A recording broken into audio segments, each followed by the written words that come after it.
Bonjour, chers abonnés des pages Sport Santé Plus. Comme toujours, nous vous conseillons d'avoir une régularité dans votre pratique sportive pour des personnes qui veulent pratiquer une activité physique et sportive en toute sécurité. Cela passe par la compréhension de sujets comme celui que nous allons traiter aujourd'hui. Surtout, restez scotchés, très attentifs, parce que là encore, vous en tirerez de grands bénéfices. Et nous, le plaisir sera encore renouvelé de voir que ces conseils-là servent à l'amélioration de vos performances tout en préservant votre santé au maximum. Les entraînements doivent conduire à l'atteinte des objectifs des sportifs. Malheureusement, à ce niveau, différents angles d'appréciation, tant chez le sportif que chez certains encadreurs, exposent, n'est-ce pas, tous ces athlètes à certaines situations qui, au lieu de produire des effets positifs sur l'évolution de la performance, vont malheureusement entraîner des situations qui vont, à contrario, entraîner une chute de la performance. Chez l'athlète individuel, la surestimation, n'est-ce pas, de l'entraînement dans ses limites va être aussi un élément qui va malheureusement le disqualifier à une maintenance de sa santé de façon durable jusqu'à la compétition. Et si donc cela va être malheureusement aussi source de conflit même au niveau des staffs médicaux quant à l'intensité, la durée et la régularité des exercices à faire et sinon des entraînements à programmer dans l'objectif d'atteindre le but pour des équipes, pour des individus ou bien même pour des personnes qui pratiquent un sport de façon personnelle. Malheureusement, la situation qui est découverte lorsque le dosage n'est pas équilibré entre ces différents aspects de l'entraînement, ce qu'on appelle le syndrome du surentraînement. Le surentraînement peut être défini comme une surcharge de travail subie par le sportif, comparable à une surcharge de travail ou un burn-out au niveau professionnel. Le surentraînement va ainsi donc conduire le sportif à constater des effets négatifs au lieu d'avoir ces effets positifs qui sont recherchés par les séances d'entraînement. Les séances d'entraînement, en dépit de ce qu'elles peuvent contenir ou bien l'objectif qu'elles peuvent poursuivre, demeurent toujours, n'est-ce pas, des éléments préliminaires, sinon préparatoires. Toute bonne séance d'entraînement inclut un grand nombre d'éléments qui vont permettre de travailler le corps du sportif sur plusieurs aspects. Un entraînement peut régorger d'exercices, permet de travailler la technique pure, l'aspect physique et l'aspect psychologique dont le sportif a besoin. Mais une séance d'entraînement doit également savoir être dosée dans chacun de ces éléments. Le savant dosage des différents aspects techniques, tactiques, physiques, psychologiques va être l'élément fondamental qui va permettre aux sportifs de tirer grand bénéfice. Malheureusement, le syndrome du surentraînement n'est pas limité qu'aux athlètes amateurs. Même au plus haut niveau, certains athlètes ont malheureusement connu leur période de surentraînement.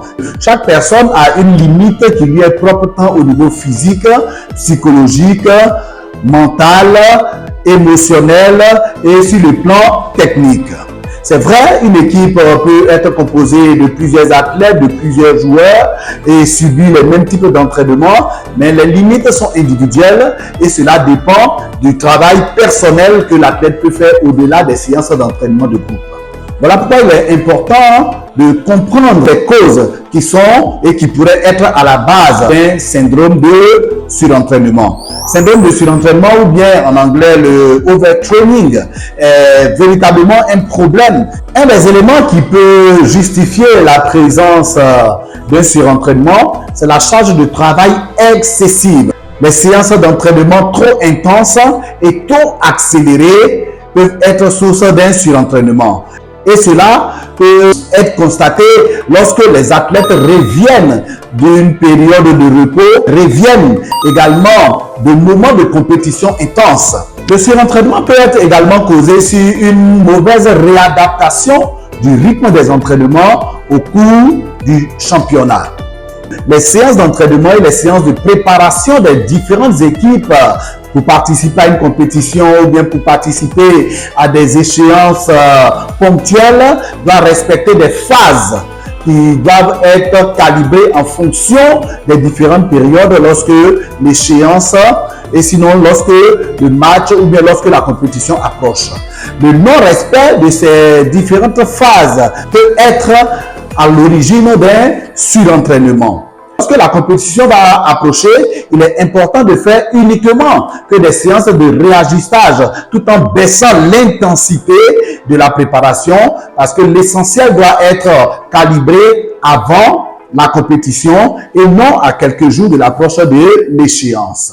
Les éléments sous un aspect psychologique peuvent être à l'origine également d'un surentraînement. Lorsque les séances d'entraînement sont trop répétitives et deviennent monotones pour le sportif, celui-ci peut atteindre une saturation émotionnelle qui peut être à l'origine du développement des syndromes de surentraînement. C'est également aussi possible que des syndromes de surentraînement puissent survenir pour des problèmes médicaux. Voilà pourquoi il est important à chaque étape de l'évolution des équipes en préparation que des check-ins médicaux soient exercés en vue d'évaluer l'impact des séances d'entraînement sur la santé des athlètes. Il est important également de comprendre qu'une séance d'entraînement programmée doit également aussi contenir la programmation du délai de récupération.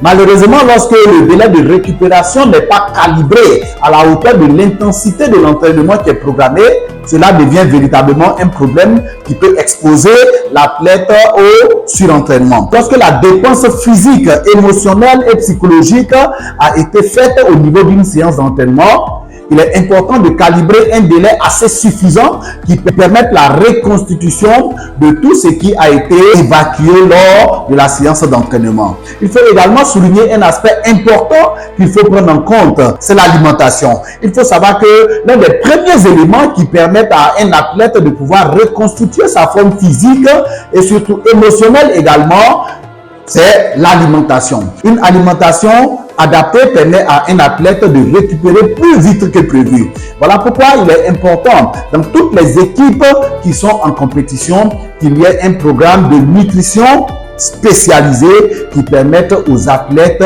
non seulement d'éviter la trop grande fatigue, mais de récupérer le plus rapidement possible avant les prochaines séances d'entraînement.